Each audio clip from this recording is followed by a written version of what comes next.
রাসূল সাল্লাল্লাহু আলাইহি সাল্লাম বলেন, তোমরা পরস্পরের মধ্যে সালাম প্রচার করো, গরিবদের মুখে খাবার তুলে দাও, আত্মীয়তার সম্পর্ক বজায় রাখো, আর মানুষ ঘুমিয়ে থাকাকালীন রাতে নামাজ পড়ো, তাহলে শান্তিতে জান্নাতে প্রবেশ করতে পারবে। প্রিয় নবীর এই বার্তা দ্বারা আমাদের শেখায় মানুষের সাথে ভালো ব্যবহার করতে হবে, মানুষের মঙ্গল কামনা করতে হবে এবং সালাম বিনিময় করতে হবে। ক্ষুধার্তকে খাবার খাওয়ানো, আত্মীয়তার সম্পর্ক ধরে রাখা এবং রাতের অন্ধকারে আল্লাহর ইবাদতে মশগুল হওয়া।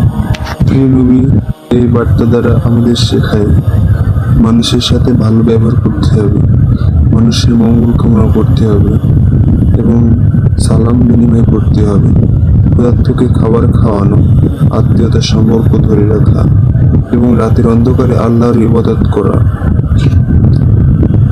অথচ আমরা অনেক সময়ে মানুষের সম্মানও করতে জানি না। আমরা হয়তো জেনে অথবা মনের অজান্তে কত আত্মীয় আপনজনদের দূরে ঠেলে দিই। আমরা তাদের খোঁজ নেওয়ারও প্রয়োজনটুকুও মনে করি না। আর রবের কাছে ইবাদত করা, সেটা তো সারা রাত ফোন নিয়ে পড়ে থাকা আর দিনের বেলায় ঘুমানোতেই কেটে যায়।